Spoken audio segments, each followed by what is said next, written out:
Pessoal, boa noite. Para quem não me conhece, eu sou a doutora Ana Rufo, sou coordenadora da Comissão da Jovem Advocacia aqui de Mirassol. A gente faz a live toda terça-feira, mas excepcionalmente essa semana a gente está fazendo na quinta-feira. O objetivo dessas lives é que a gente conheça os profissionais aqui da nossa cidade, da nossa região, como foi a jornada, principalmente o início da carreira. A gente quer que os profissionais conceituados mostrem para o jovem advogado o início de sua carreira. Então esse é o nosso projeto. Queria agradecer toda a equipe da Jovem, queria agradecer ao Dr. Marcos Galves, presidente aqui da nossa subseção de Mirassol, que ele apoia muito a Jovem Advocacia. E queria dizer para vocês que hoje o nosso bate-papo vai ser com a doutora Denise Polizelli. Ela é delegada titular da Delegacia da Mulher de Barretos. Hoje a gente vai bater um papo com ela. Ela, apesar de jovem, ela é bem mais nova que eu. Ela já atuou como advogada, prestou concurso e hoje ela é delegada titular na DDM de Barretos. Então a gente vai bater um papo com ela, saber como foi esse início e vamos convidar ela aqui para ela conversar com a gente. Conheço por conta da causa animal. Ela é uma simpatizante da causa animal também. Olá, doutora, boa noite. Boa noite. Doutora, eu gostaria de agradecer a sua presença aqui no perfil da Jovem e queria que você contasse para a gente como é esse início de carreira entre advogado, concurseira, delegada. Também já disse aqui que nos conhecemos por conta da causa animal, que a doutora é uma simpatizante da causa, já teve ocorrências policiais onde a doutora teve que resgatar um cão, que eu lembro que ele estava desnutrido, muito magro, teve que encaminhar ele para o adotante. A doutora tem o Charlie, né, que é o funcionário público exemplar de Barretos. Então, a doutora fica à vontade. A gente está aqui para ouvir o seu início de carreira. Boa noite, pessoal. Eu fico muito feliz com o convite. Eu acho que talvez essa seja uma experiência que faltou para mim quando eu comecei. De ouvir mais sobre o começo da carreira.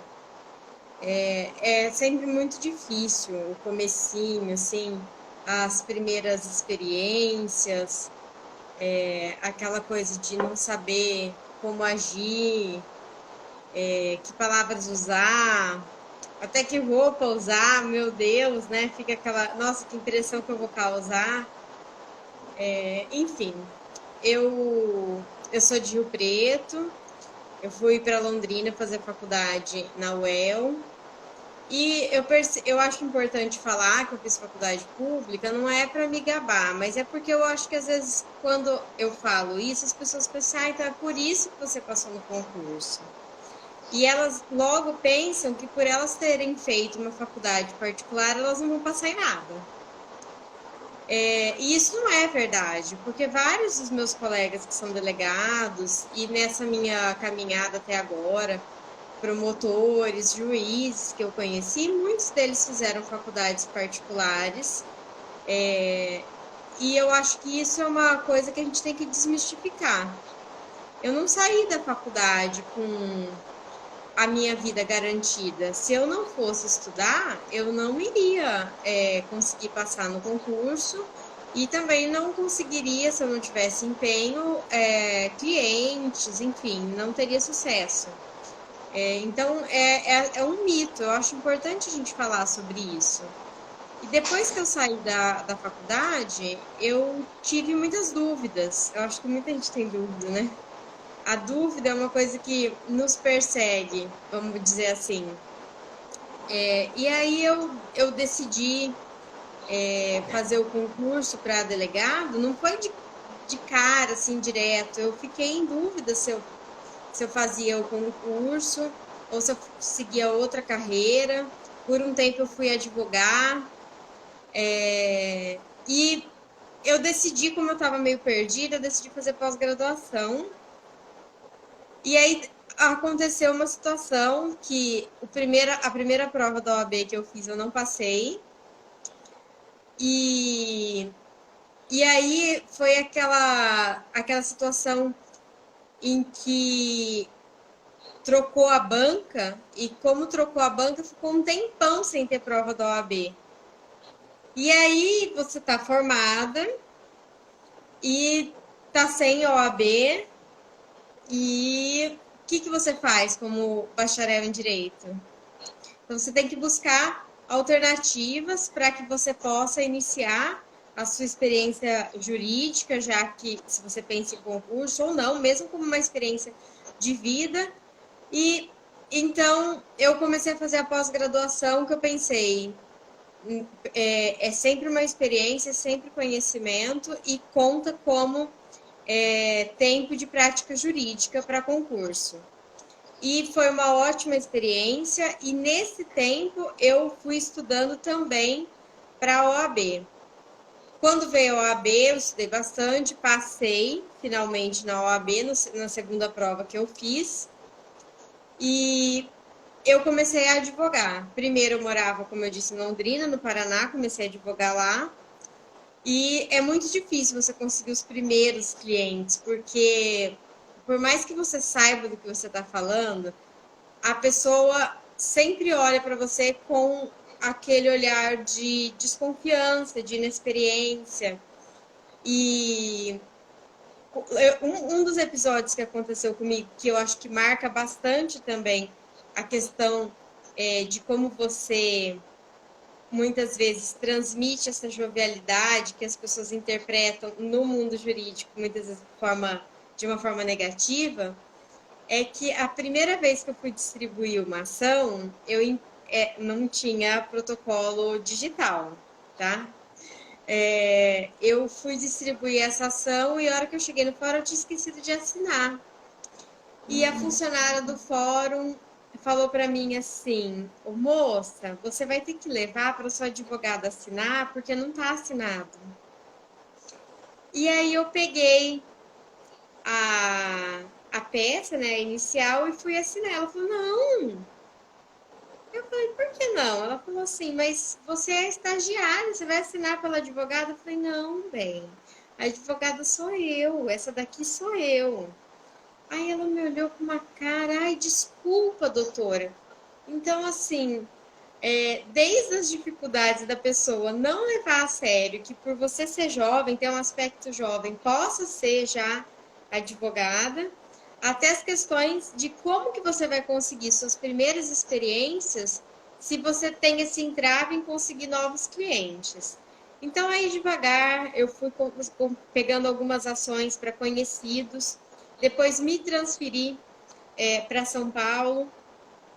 No estado de São Paulo, fui pegando outras ações menores, acabei trabalhando num escritório que fazia contencioso de uma rede de lojas, que foi muito interessante do ponto de vista da experiência, e nesse intervalo eu decidi realmente que eu gostaria de ser delegado de polícia, e comecei os meus estudos e fui trabalhando na advocacia até eu ser chamada no concurso. Como que foi esse processo de decidir pela carreira de delegada? Eu estava gostando de advogar, mas eu sentia um vazio, assim, como se eu não tivesse... Eu não me via tão envolvida, e sentia que faltava alguma coisa para que eu me sentisse realizada fazendo alguma coisa que eu visse assim: nossa, isso tem uma função, isso ajuda outras pessoas. Era isso que eu buscava quando eu estava escolhendo a carreira. E dentro desse contexto, eu pensei: eu preciso pesquisar, eu preciso conhecer, eu preciso ir até esses lugares, ir na delegacia, ver como funciona. Porque o ambiente do fórum, como estagiária do Ministério Público, eu já conhecia, eu já sabia o que era um júri, já sabia o que era uma audiência, mas, para ser sincera, eu nunca tinha pisado numa delegacia, e não sabia qual era o tipo de ambiente, como eram os procedimentos, isso eu realmente não sabia. Então, eu tinha um colega de faculdade que ele passou no concurso, ele começou a me contar, e aí era um misto de curiosidade, pavor, medo, tudo junto. Então eu ficava doida para ouvir, mas ao mesmo tempo eu ficava assim: Jesus, se eu ver essas coisas que esse moço está me contando, será que eu não vou vomitar no, no morto? Será que eu não vou passar mal com as histórias? Será que eu vou conseguir ter estômago para suportar esse tipo de relato? Então, não só a questão do que você vê, né, vê mesmo visualmente, mas daquilo que você ouve, como é que eu vou conseguir lidar com todas essas informações de repente? Será que eu vou conseguir ter discernimento para lidar com tudo isso? E aí eu fui pesquisando, fui ouvindo, fui em delegacia, conversei com um delegado conhecido da minha família, e que é o Dr. Renato Pupo, que atua em Rio Preto. Pedi, ele deixou que eu fosse alguns dias na semana, eu fui por um tempo, agora acho que não lembro quanto tempo eu fui, mas eu ia assim 2 vezes na semana, folheava inquérito, observava o andamento das atividades na delegacia, e eu fui vendo que realmente eu gostava daquilo. Eu já tinha essa experiência como estagiária do Ministério Público, de ver que eu gostava do crime. Mas eu sempre tinha aquela curiosidade assim, como é que descobriram, da onde veio essa informação? E aí, conforme eu fui vendo como eram feitos os inquéritos, tirando dúvidas, eu fui gostando cada vez mais. E aí eu pensei, nossa, isso realmente é o que eu quero fazer.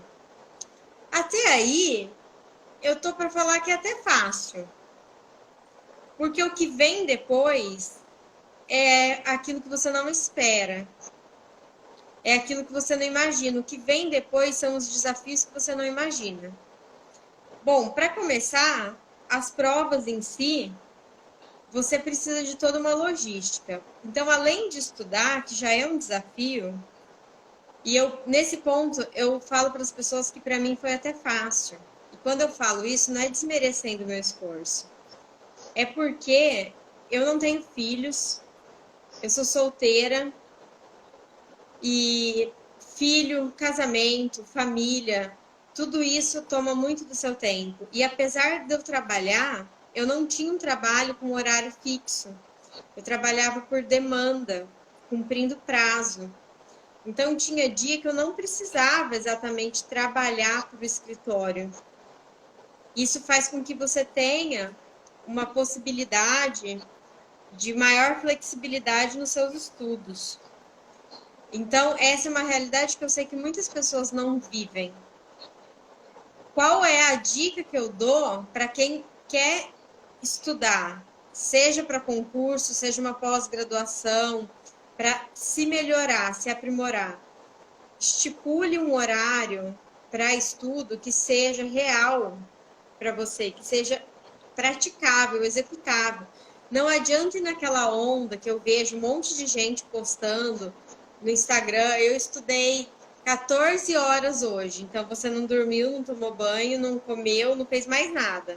Essa não é a realidade das pessoas, pode ser de alguns poucos. Tanto a questão financeira quanto a questão psicológica. Chega uma hora que você não aguenta mais estudar. Então, assim, se você conseguir estudar bem estudado 1 hora, 2 horas por dia, isso é uma vitória, é uma conquista e isso deve ser valorizado. Pode ser que você demore um pouco mais para passar, mas é mais importante estudar com concentração do que você tá simplesmente ali e o tempo passando e você não captou nada. Bom, nos estudos, eu fiz algumas tentativas. Eu falo que na vida as coisas elas não têm uma regra matemática. Não tem como você falar que o que deu certo para você vai dar certo, aliás, o que deu certo para os outros vai dar certo para você. Então eu vejo esses perfis de estudantes de concurso, né, de concurseiros, de pessoas que estão prestando a OAB, estuda assim, faz assim, faz assim. Olha, eu parti muito da tentativa e erro até que eu cheguei numa fórmula que para mim ficou confortável. E aí eu conto para vocês que às vezes se alguém quiser tentar, às vezes dá certo, às vezes não, mas pode me mandar mensagem e me perguntar que eu tento ajudar também nesse ponto. Eu tentei primeiro ir ao cursinho. Então eu ia até o cursinho, assistia a aula e depois ficava estudando numa baia. Só que eu não consigo ficar quieta. Acho que você já viu o tanto que eu mexo. Você já me conhece também, né? E aí o que acontece? Começaram a reclamar de mim. Porque eu não ficava quieta. Porque eu mexia o pé. E um dia eu sentei numa baia que ficava uma tomada ligada e tinha um filtro de linha e todos os computadores assim acabavam usando aquele filtro de linha. E eu simplesmente me mexi tanto que eu bati o pé naquilo e desliguei todos os computadores de todo mundo. E aí depois disso, com muita educação, o dono do cursinho falou se eu não queria ficar numa sala, mas que eu não podia ligar o ar porque era um custo muito alto para ele, eu sozinha na sala. Depois eu acabei pensando assim, será que eu não consigo fazer isso na minha casa? Eu não morava no cursinho. Eu tinha que me deslocar até lá, eu tinha que estacionar o carro. Senão eu teria que pegar um ônibus, o ônibus demorava demais. Eu avaliei todas as possibilidades, mas realmente assim, não compensava para eu pegar o carro, estacionamento, etc., trânsito. Aí eu decidi tentar estudar em casa. Tinha a possibilidade tanto de eu assistir o curso, tinha uma senha, eu poderia assistir online, como eu poderia assistir lá no cursinho. E aí eu estipulei como seria o meu horário dentro de casa. O que não é fácil também. Dentro de casa eu acordava às 7 e no máximo 8 horas eu estava assistindo. Eu tinha começado. Eu fazia das 8 até meio-dia, muito semelhante ao horário que eu assistia as aulas lá no cursinho, eu assistia o mesmo curso na minha casa. Só que com a diferença. Eu podia levantar e andar pelo meu quarto. Esse é o ponto positivo. Para mim, que tem essa dificuldade de não conseguir ficar muito parada, mexo muito as pernas e tal. A dificuldade é que a sua família está ali e eventualmente eles vão te chamar. Então, essa é uma dificuldade real. Muita gente, quando eu comento, fala assim, mas eu tento estudar em casa, mas a minha mãe me chama. Aí você tem que começar a falar assim, olha, se a casa pegar fogo, ou se alguém morrer e se alguém for eu, aí você me chama. Do contrário, não me chame. E isso é um treino que serve tanto para você quanto para os seus familiares, porque é difícil. Você tá ali, eles estão com um problema, eles precisam de ajuda, eles vão acabar te chamando. Mas devagar, um vai se adaptando ao outro, ou não. E aí você tem que voltar para aquela opção de estudar fora de casa. Se a baia do cursinho também não for viável para você, existem, agora com a pandemia não, né? Mas existem bibliotecas públicas que você pode levar o seu notebook, você pode levar um livro, você pode passar o dia lá e isso não tem um custo, a não ser o custo de deslocamento até lá.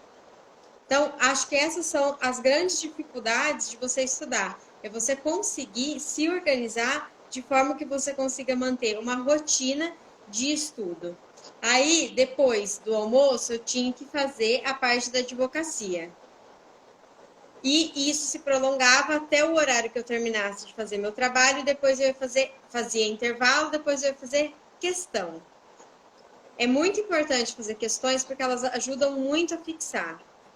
Não é fazendo propaganda, eu não ganho nada com isso, mas na época eu assinava o Que Concursos. Eu sei que na época eu acho que só tinha o Que Concursos também, que é o mais antigo, mas hoje eu sei que tem outros vários sites. E qual que é o interessante de você pagar? É que você tem acesso a questões corrigidas, a materiais, e ele salva você pode resolver quantas questões você quiser, e ele também salva o seu desempenho para você não fazer a mesma questão repetida. Eu também comprava aqueles livros de questões que tem a resolução abaixo.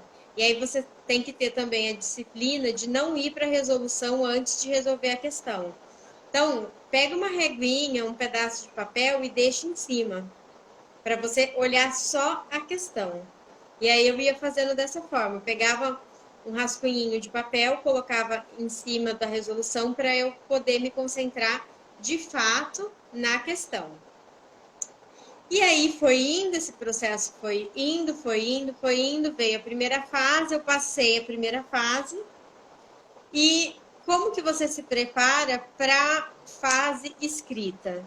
Isso pode servir também para a OAB. Tem curso específico para a OAB que eu super indico. Até a primeira vez, quando eu reprovei no exame da OAB, foi na prova escrita, porque eu subestimei a prova.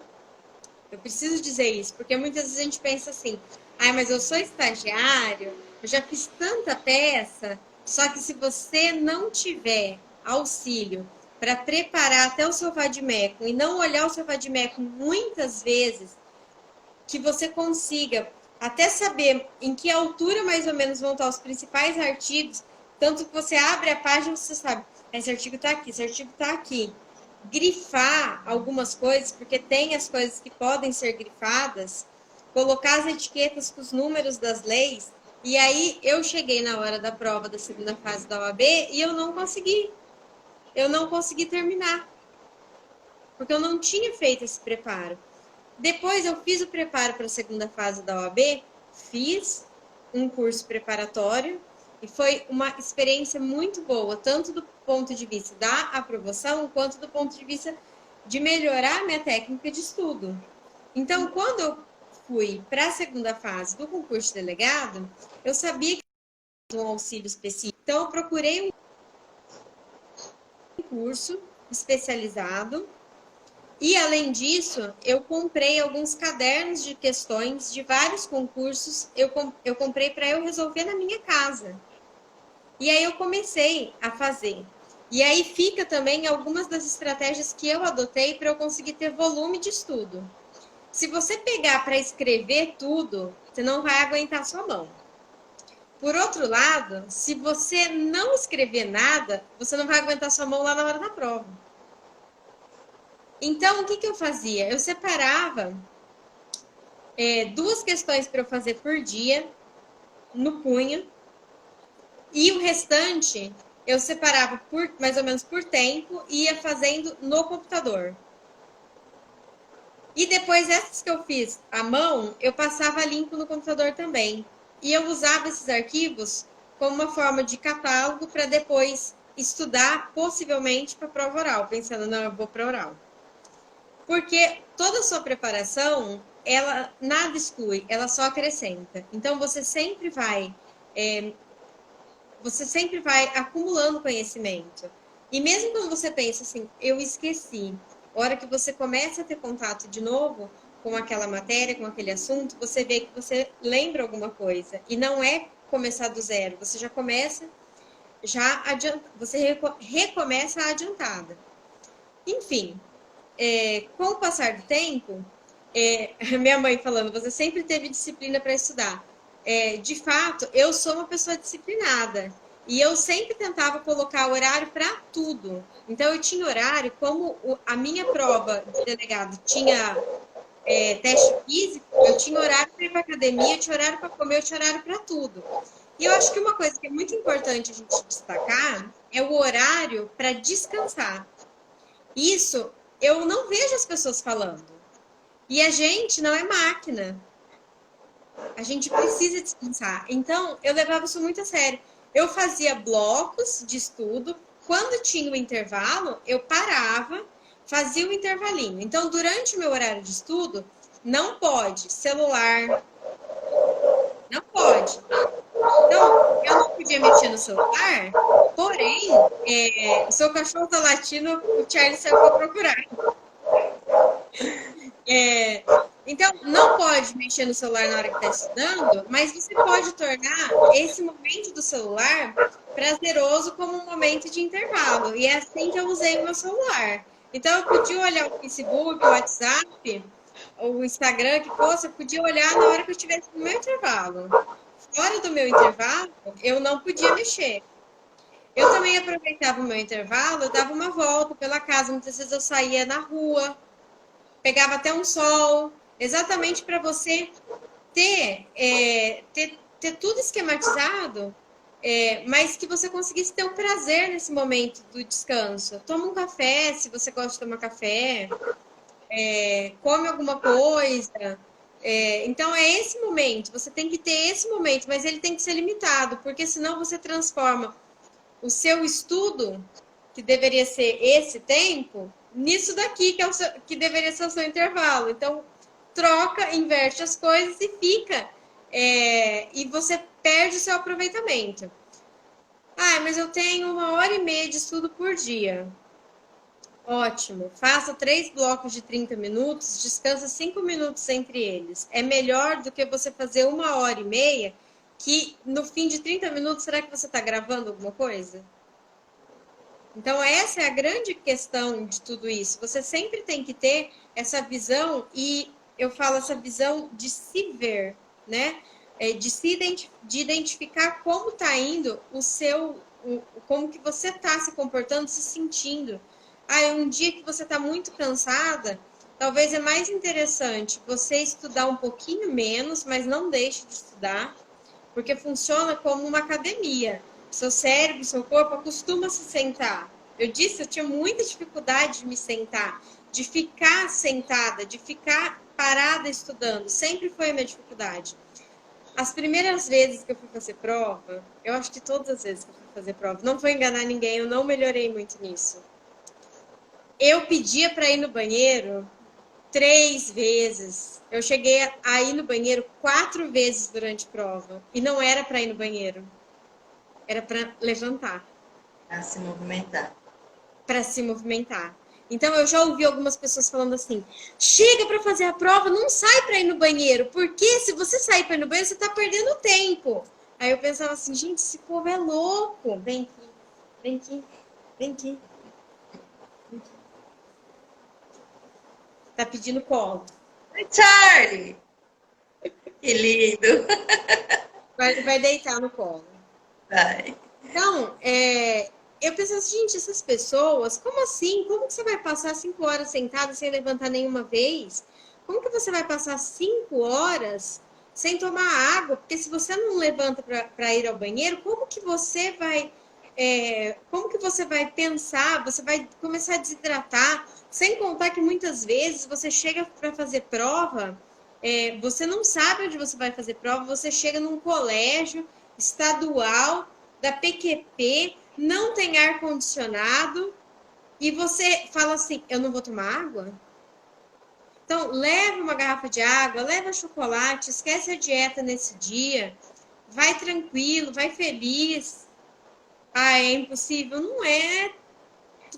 Feliz talvez seja um pouco forçado, mas assim, agradeça a oportunidade que você tem de estar fazendo essa prova nessa data, de ter... mas eu não me preparei. Eu já ouvi muitas vezes assim, mas eu não me preparei o suficiente.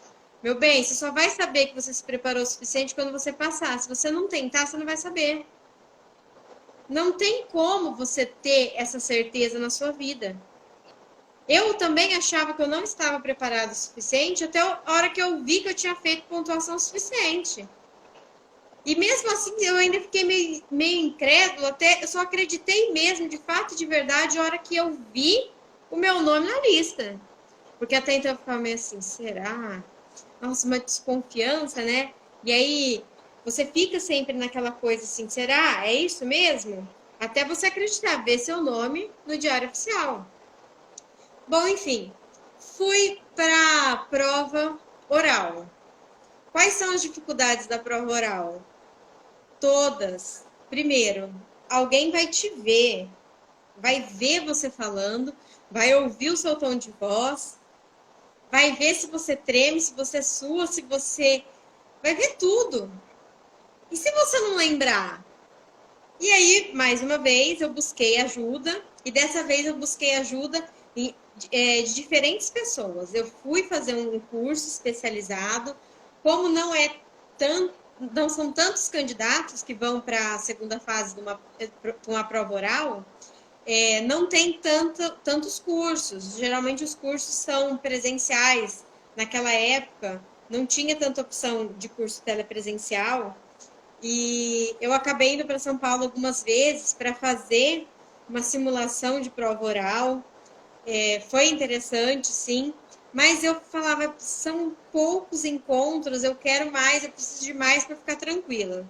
E aí eu comecei a procurar meus amigos abençoados. E eu pegava aquelas questões que eu tinha resolvido para a prova escrita e depois eu corrigia as questões para ver se eu tinha escrito certinho. E eu passava para os meus amigos, falava assim: você vai me arguir. E aí um dos meus amigos da faculdade, a gente fazia pelo vídeo, e aí ele era muito sério. Ele falava assim: candidata, fale sobre, e aí ele falava o tema. E eu não aguentava aquilo. Pela minha proximidade com ele, eu dava risada. E ele é muito sério, ele falava assim: está rindo do quê? Mas isso foi ótimo, porque até durante as simulações da prova oral, acho que já deu para perceber que eu sou uma pessoa sorridente. E aí, durante as simulações da prova oral, aconteceu que várias vezes o meu simulador de examinador, ele falou assim: você não pode sorrir tanto, você já é nova, você tem cara de mais nova do que você é. O seu tom de voz, você não é tão impositiva assim até você começar a falar. Depois que você começa a falar, dá para te levar a sério, mas enquanto você não começa, se você, dependendo da roupa que você vier, eu ia falar assim, você é adolescente. Então eu dava risada disso também. Ele falou, não ria, você precisa treinar. E aí no dia ele falou, coloca um vestimento, uma roupa bem sóbria, vai bem sóbria, porque vai ser melhor para você. E eu acatei aquela orientação e chegou lá, me senti adequada, me senti segura com aquela orientação que me foi dada. E aí você chega naquele momento da prova oral que você não sabe o que esperar. Como se preparar também para esse momento da prova oral? Para não chegar lá totalmente sem norte. Eu sei que também é difícil, mas pessoas trabalham, etc. Tira férias, folga, alguma coisa, e vai assistir prova oral. Alguns dias antes.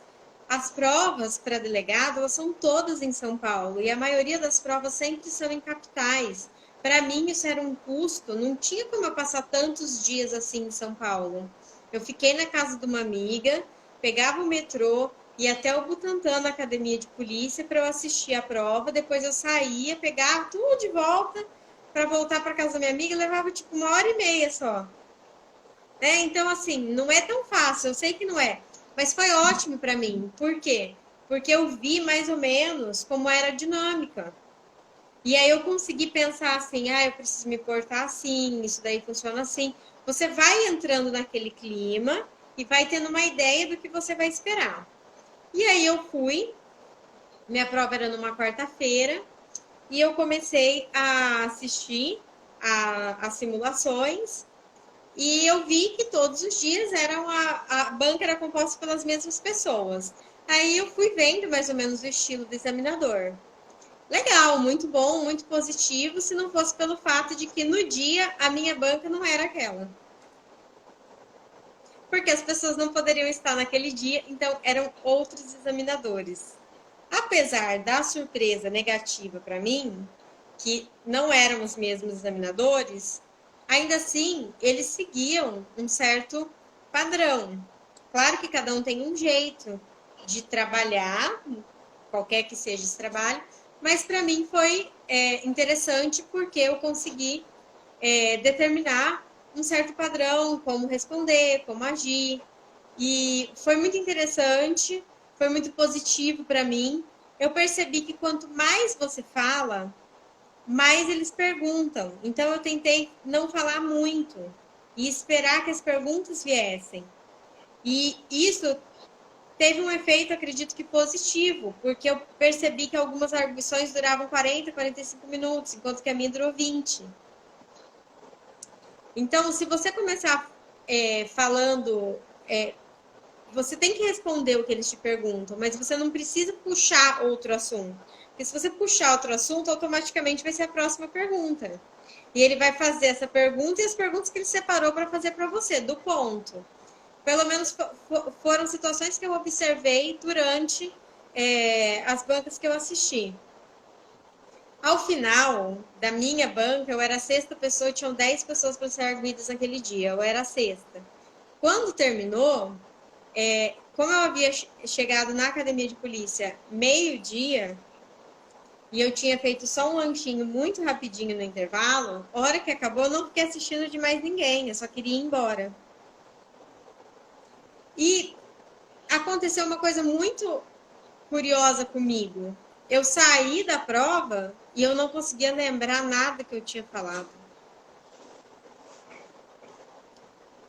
E aí eu pensei, nossa, será que eu falei certo? E agora? Será que foi?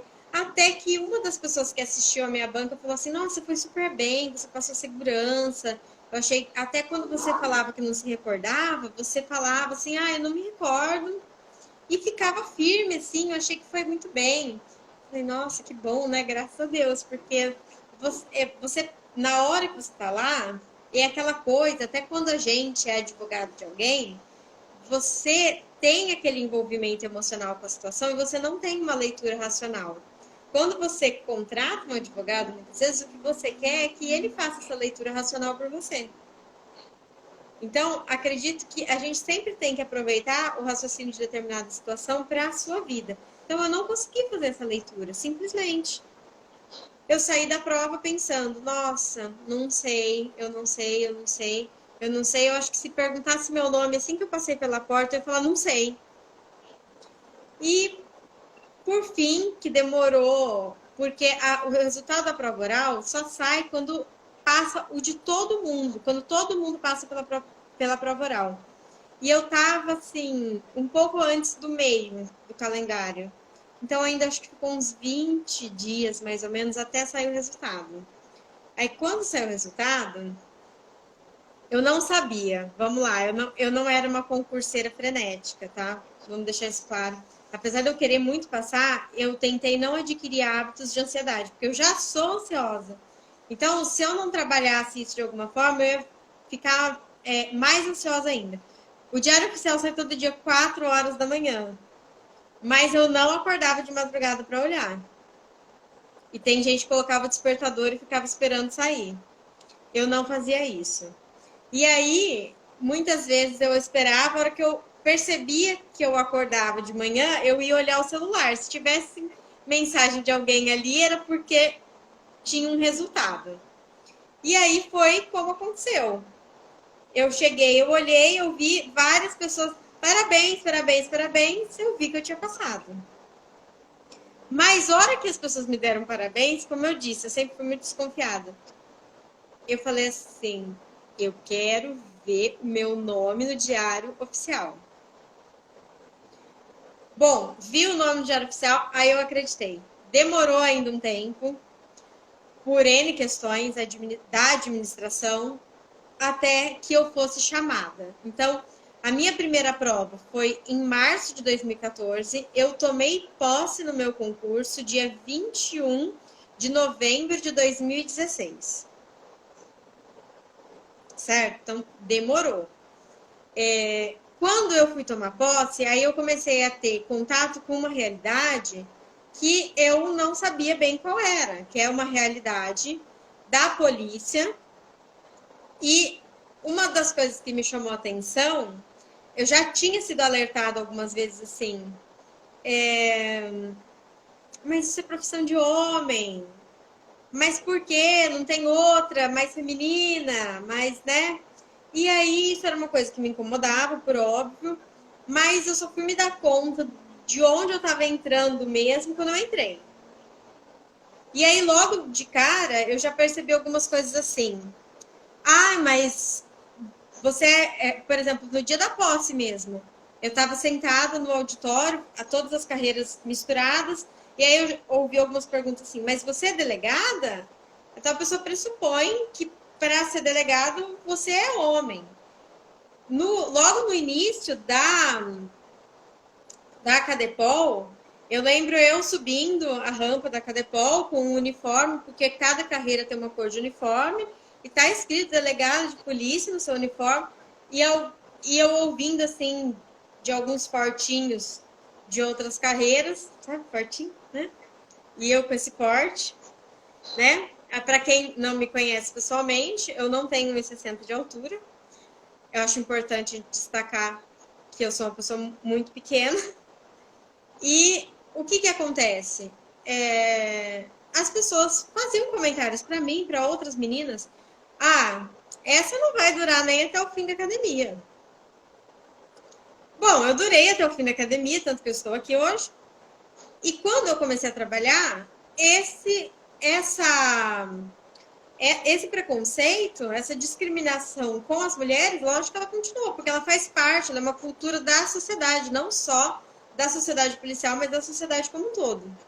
E aconteceu por algumas vezes de eu estar tanto na minha delegacia quanto no plantão e policiais militares apresentando ocorrência procuravam pelo delegado, pessoas que estavam ali para tirar dúvida, querendo registrar uma ocorrência, querendo orientação, queriam falar com o delegado. Quando eu dizia, pois não, sou eu,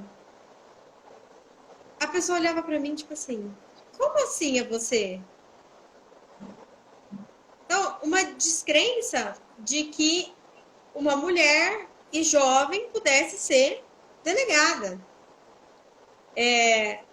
Algumas vezes eu percebi que os policiais passavam pela minha sala, olhavam, eu não sei se eles achavam que eu era namorada do delegado, ou que o que eu estava fazendo na mesa do delegado, sentada, mas eles procuravam outros policiais para apresentar a ocorrência, depois eles voltavam. Então, essa foi uma situação que eu vivi algumas vezes. Até que as pessoas foram me conhecendo meu rostinho, e foram vendo que o negócio era vir e conversar comigo mesmo e ver que a conversa comigo ia ter resultado também. Porque também você tem que acreditar que aquele profissional tem competência. Eu imagino que como advogada criminalista também tem essa questão, né? Que a colega está passando ali. Então, essa foi uma situação que eu vivi desde como advogada até depois como delegada. Até hoje, eu fiz um atendimento na DDM e eu percebo como essa questão da apresentação, então às vezes a gente fala da questão da apresentação, a pessoa pensa assim, tá falando de roupa e futilidade. A roupa, ela te apresenta. Como você se porta, te apresenta. Você não pode esquecer como você está se apresentando. Você tem que estar, não é que você tem que estar patricinha, isso aqui, não é isso. Você tem que estar compatível com a função que você está exercendo. Não é uma questão de falar assim, mulher não pode usar esse tipo de roupa. Eu também não posso ter um homem indo trabalhar no fórum, na delegacia, etc., de bermuda, pode? Não pode. Então, da mesma forma, você tem que estar adequada. Não é uma questão de machismo em relação ao vestimento, é uma questão de adequação. Então, vamos lá, falando de adequação, eu sempre tentei me adequar, me portar de forma adequada, a minha apresentação, etc., e mesmo assim, as pessoas me olhavam com aquela desconfiança. Aconteceu, acho que por umas 2 ou 3 vezes, de eu falar assim, olha, eu sou a delegada. E a pessoa falou assim, mas eu não quero falar com você, moça. Aí eu pegava e falava assim, bom, já que a pessoa não quer falar comigo, eu quero falar com o delegado. Aí eu pegava o investigador, puxava, porque só tinha eu de delegado ali. Chamava, pegava o investigador e falava assim, ó, vai lá e fala que você é o delegado e conversa com ela. Aí eu ficava, muitas vezes atrás da porta, alguma coisa assim, ouvindo, para eu ouvir toda a conversa dos dois e depois dar a orientação que eu precisava dar. Olha o absurdo da situação. Então, são coisas que aconteceram comigo? Aconteceram. Já aconteceu também de eu ser questionada do porquê que eu gostaria de fazer determinados cursos. Curso de armamento e tiro, curso de cumprimento de mandados, já que delegado não precisa disso. Aí eu falava assim, ah, tá, então quando eu tiver um mandado para cumprir, alguém vai cumprir no meu lugar. Porque se eu não tenho tiro, se eu não tenho curso, então eu não vou. Certo? Então, acho que é importante a gente sempre falar que, sendo homem ou sendo mulher, você está conduzindo uma equipe, você está presidindo uma investigação e você precisa fazer com que todas as suas habilidades, e por isso que eu falei desde o início de experiências de vida, experiências profissionais, você vai ver que conforme vai passando o tempo, essas suas habilidades e experiências de vida, elas só se somam. Ai, um dia, quando eu estava precisando de dinheiro lá atrás, porque às vezes as pessoas têm vergonha, né, de contar determinadas coisas. As pessoas falam assim, ah, eu trabalhei de segurança, eu trabalhei no supermercado, não sei o quê. Depois um dia você vai fazer uma investigação e essa época que você trabalhou nesse lugar te traz um conhecimento que é extremamente útil para esse momento. Então, tem vários investigadores, escrivães que já trabalharam, delegados já trabalharam em vários outros setores, e é exatamente essas experiências que vêm de fora que agregam e fazem com que a sua investigação seja ainda mais completa. Perguntaram aqui para mim onde que eu tô. Eu tô hoje titular da DDM Barretos e eu também estou responsável pela DDM de Guaíra. E tendo em vista a falta de funcionário e o colega que se aposentou recentemente, eu também estou responsável pelo primeiro DP de Barretos. Eu estou trabalhando muito pouquinho também do plantão, né? Então, assim, tem muito tempo livre, só que não. Então, Enfim. eu já agradeço já, né? Porque é difícil essa disponibilidade. Tanto é que a gente marcou assim meio que até de última hora. Eu até agradeço essa tua agenda apertada. Eu queria só fazer um comentário. Como que é diferente, né, para um delegado homem e delegada mulher? O delegado homem, por si só, ele é delegado. E aí, o esforço que a mulher tem que fazer para se colocar numa profissão que é maiormente masculina, né? Assim, você tem que fazer mais A gente, curso, você tem que ser mais eficaz. Para ser a gente igual, tem você tem que ser mais. isso, para ser igual você tem que ser mais. A gente tem em torno de 20% de mulheres na carreira de delegado. E o interessante é que se você pede uma coisa e você não é atendida, e você pede de novo e não é atendida, e aí você vai lá e fala, você não vai fazer, ou eu tenho que te colocar no papel, que é responsabilizar por não estar atendendo a sua ordem hierárquica, certo? Aí a pessoa fala assim, ai, tá de TPM. Então, meu bem, Sempre, né? eu não estou de TPM, eu estou irritada com você mesmo. Então tem essa questão. Então, assim, às vezes, às vezes você tá ali e você tem que ficar brava. Você tem que ficar brava. Por quê? Porque e ser simpática às vezes é pior. Então, assim, é uma coisa que você vai aprendendo com o tempo. O que eu acho que é importante, já que a gente já está indo assim pro fim, o que eu acho que é importante, e aí também se alguém quiser fazer pergunta, o pessoal pode fazer pergunta à vontade, tá? O que eu acho que é importante a gente lembrar? Eu falei isso já antes, vou repetir. Nós não temos como saber que nós estamos prontos até acontecer. E nós não vamos estar prontos para tudo. Por que eu estou falando isso? Vocês acham que hoje, faz quase 4 anos que eu estou como delegada, que eu tenho resposta para tudo? Vive acontecendo coisa que eu não sei como resolver. E aí o que você faz? Estuda, pesquisa, pergunta. Tenha humildade. E ao mesmo tempo que você tem que ter humildade para ir atrás, é interessante que você tenha esse coleguismo com quem vem procurar alguma coisa. Hoje, para mim, era muito importante eu estar aqui. Eu estou vendo aqui que não tem tanta gente se assistindo, mas eu tenho certeza que quem está assistindo é porque precisava ouvir isso. Então, para mim, é importante que eu sentir que eu estou colaborando de uma forma positiva com a vida de alguém. Então, como que eu vou conversar com uma vítima? Meu, como você gostaria que alguém, se você fosse vítima, falasse com você? É isso. Aí, mas e se eu começar a tratar muito bem e a pessoa folgar? Simples. Olha, eu não gosto dessa sua postura. Eu não gosto. Assim não é adequado a senhora conversar comigo. Ah, sentou assim, esparramou na sua frente? Senta direito, por favor, que eu estou te tratando com respeito e eu exijo que me trate da mesma forma. Até com preso eu falo assim. Qual que é a dificuldade de você tratar os outros com civilidade? Você não precisa tratar as pessoas... Ai, eu preciso tratar todo mundo com amor e carinho. Nem sempre vai ser possível. Vamos lá, nós estamos dentro de uma delegacia. Mas quanto maior a civilidade, isso é uma coisa que eu fui aprendendo com o tempo. Ah, mas você nunca gritou com ninguém? Já.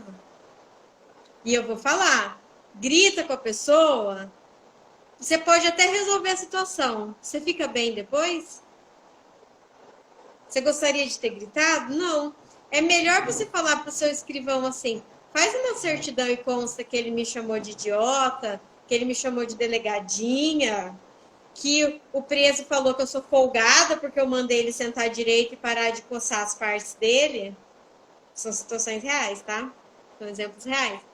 Faz uma certidão e cadastra um desacato aí do que você falar assim, senta direito. Não.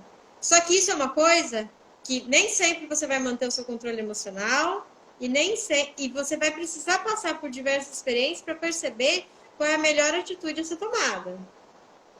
Certo? Então, o que faz de você um bom profissional? É exatamente isso, você aprender com seus erros. Porque se você não aprender, você não cresce, você não evolui. Então, acho que as grandes questões são como você vai lidar. Uma coisa que acontece muito comigo é ser interrompida. É impressionante. Você está falando uma coisa e aí, de repente, a pessoa te interrompe. Já aconteceu de eu ser interrompida durante a audiência em que eu era testemunha. E eu, olha, não devia ter feito dessa forma, mas fiz. Porque na hora aquilo me irritou tanto. É absurdo como as pessoas gostam de interromper as mulheres. Eu simplesmente falei assim, o doutor vai deixar eu falar ou vai continuar me interrompendo? Aí o juiz viu e falou assim, ai, pela ordem. Então, são coisas que acontecem. As pessoas, elas testam um pouco a sua paciência, porque elas esperam que a mulher seja um certo padrão. E aí, quando você não é aquele padrão, elas se chocam também. Mas é importante você lembrar que, por mais que você tenha que se impor, no fim das contas, você continua sendo a mesma pessoa, aquela mulher. Você só tem que agir de uma forma pontual naquelas situações. A senhora poderia dar algum conselho para advogados em acompanhamento de flagrante na delegacia? Bom, Doutor Severino que fez a pergunta. Ah, tá. Eu acredito, assim, no momento do flagrante, você pode sim acompanhar as oitivas, você pode sim fazer perguntas, sem esquecer que o ato é presidido pelo delegado, então as suas perguntas devem constar após o delegado fazer as perguntas dele para as partes. Então, eu gostaria que constasse. Então, eu, pelo menos, faço sempre dessa forma. Doutor, quer que consta mais alguma coisa? Eu não altero o que já foi feito. Então, por exemplo, se o advogado chegou depois que eu já produzi algum ato, eu acrescento, mas eu não altero. Então, é sempre importante, antes do advogado querer que conste alguma coisa, que ele leia o que já constou para não ficar pior.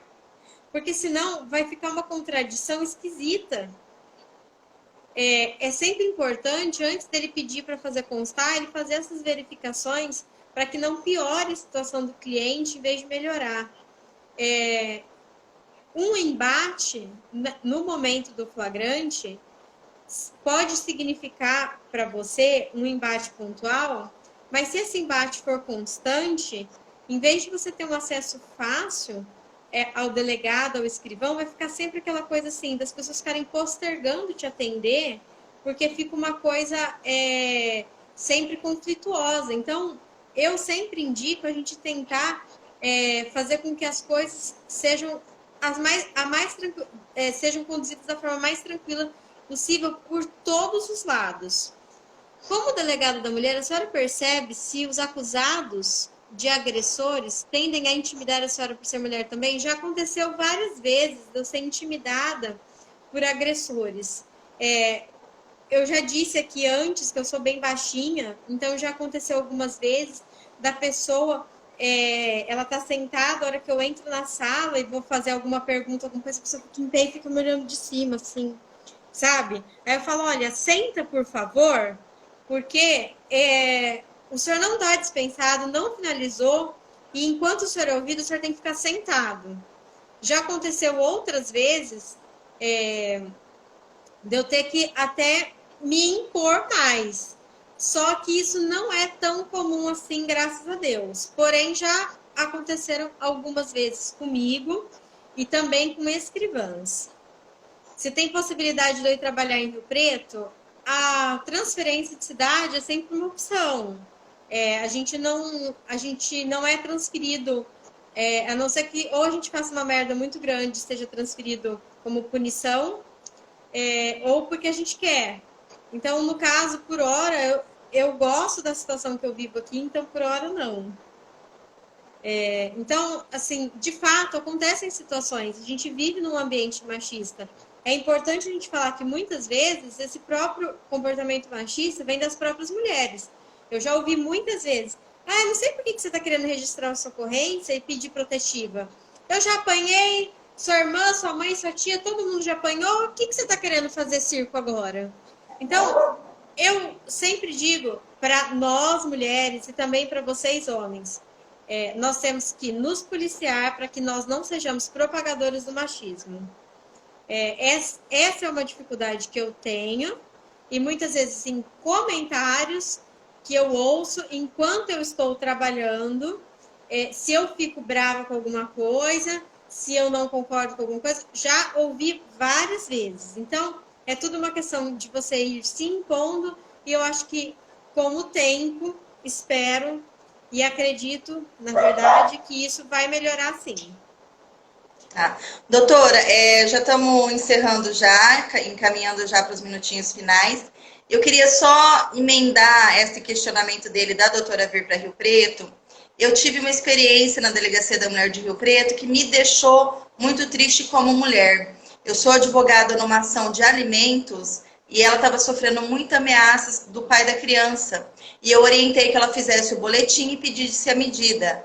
Ela pediu para que eu acompanhasse ela, eu acompanhei ela até a Delegacia da Mulher de Rio Preto. O tratamento foi desumano. A espera foi de 2 horas. Ela foi chamada por uma escrivã que atendeu ela de costas, numa salinha onde ela fica sentada do lado de fora.